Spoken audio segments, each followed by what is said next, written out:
Anak-anak beragam, anak 3, masing-masing kepribadiannya lain-lain. Terima anak kita, jangan dibanding-bandingkan. Memang tipe otaknya beda, golongan darahnya beda, kepribadiannya berbeda. Jangan mereka dicetak seperti yang kita mau. Kita yang salah. Harusnya kita ngikut apa yang mereka mau. Gitu baru orang tua yang benar. Maka harus belajar parenting. Tahu parenting?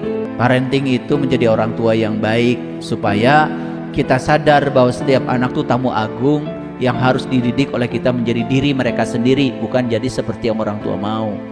Makanya harus belajar cara mendidik. Yang kelima, ya, ciri jiwa yang bercahaya bebas dari segala ketakutan dan kesedihan. Jiwa yang bercahaya hidupnya di sini, saat ini, sekarang. Sadar ketakutan berasal dari pikiran yang membawa dia ke masa depan. Dia sadar kalau kesedihan dari pikiran yang membawa dia ke masa lalu. Masa lalu tidak bisa diubah, selesai, tinggal sejarah. Masa depan gecan aya, angan-angan.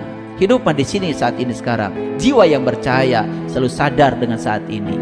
Berkunjung ke saat ini sebanyak-banyaknya. Tahu kalau saat ini punya kekuatan yang luar biasa. Tapi jiwa yang gelap selalu loncat-loncat pikirannya. Kalau nggak lompat ke masa depan, loncat ke masa lalu. Kejadian yang 10 tahun yang lalu itu masih jadi traumatik, masih selalu diungkit-ungkit. Ada tuh yang datang pada saya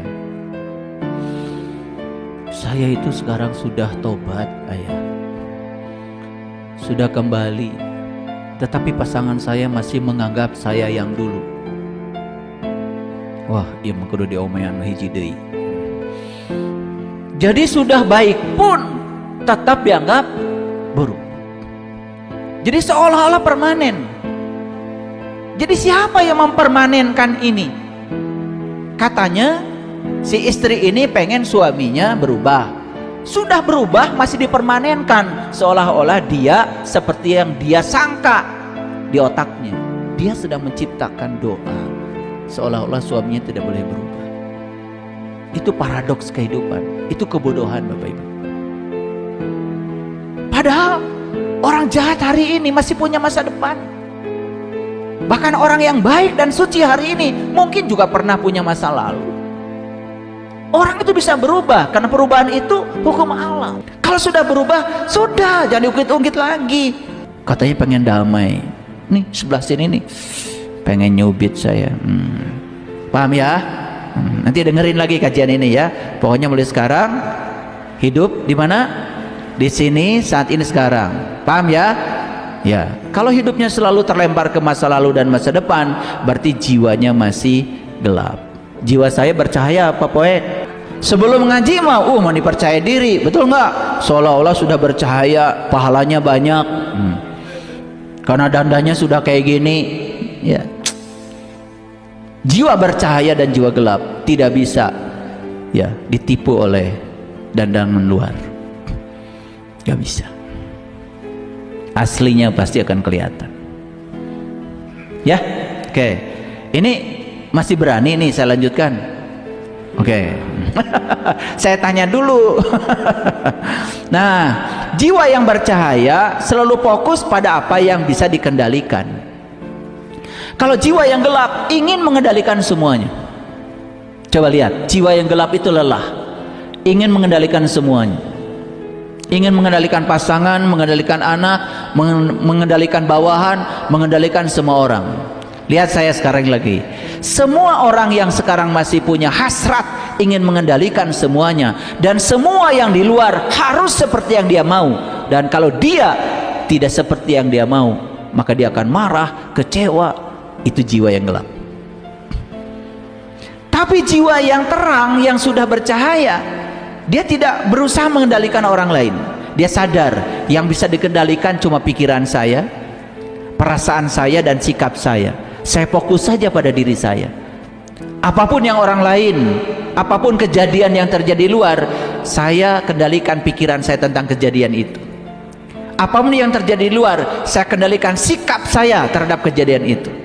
Apapun kejadian di luar, saya kendalikan perasaan saya terhadap kejadian itu. Dia jaga, dia punya benteng untuk menjaga pikirannya, perasaannya, dan sikapnya supaya dia tetap damai. Ciri orang yang masih dalam kegelapan jiwanya, dia menjadi sumber kegelapan bagi siapapun. Kalau datang pada dia, Sudah gelap, datang sama orang gelap, tambah gelap. Kebayang ya? Iya.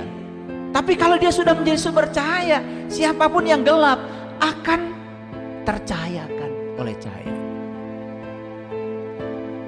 Nih saya kasih tahu, ada hadis Nabi yang mengatakan, kalau rumah kamu tidak dirindukan oleh tetanggamu, kata Nabi, itu adalah rumahnya ahli neraka.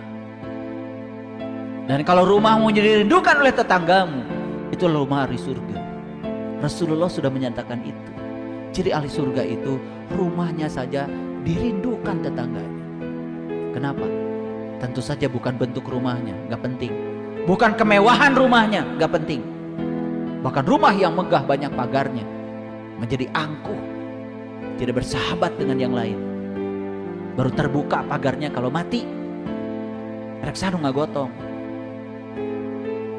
Tayo maut ngagotong mayat nasorana. Saya lebih suka hidup di kampung. Maka saya memilih tempat di kampung. Ya bermasyarakat, kenal dengan Pak RT, Pak RW, posyandu, kenal dengan anak-anak, asik kan gitu. Siapapun itu.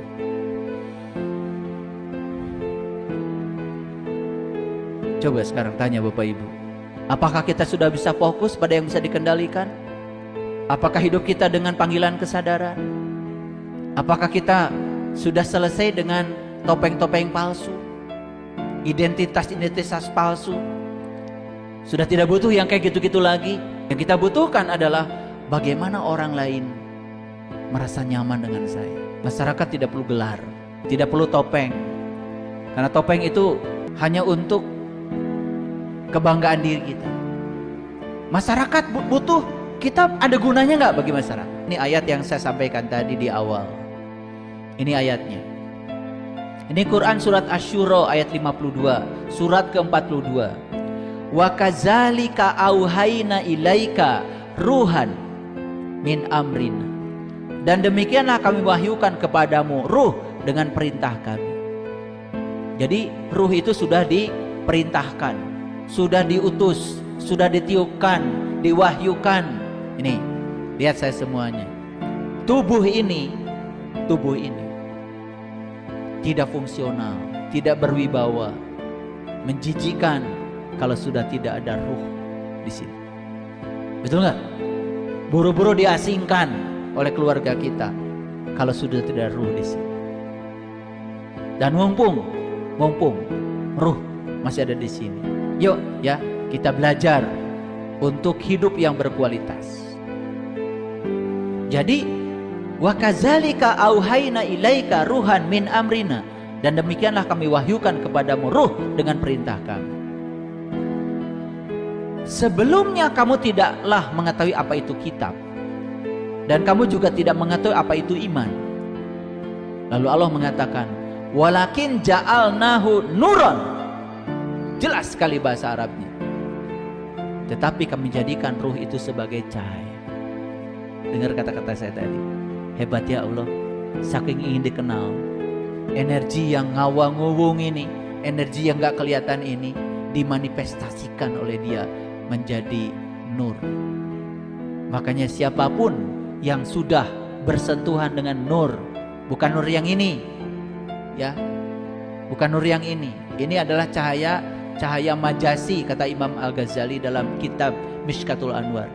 Kita butuh cahaya sejati, walau lam tamsasun nar, cahaya yang tidak disentuh oleh api. Itulah yang disebut dengan nur ala nurin. Si nur insan tadi, si jiwa ini, kalau dia bisa terus-menerus mengakses Nurullah dan Nur Muhammad, dia tidak pernah terpisah dari akses ke sana. Apa yang terjadi?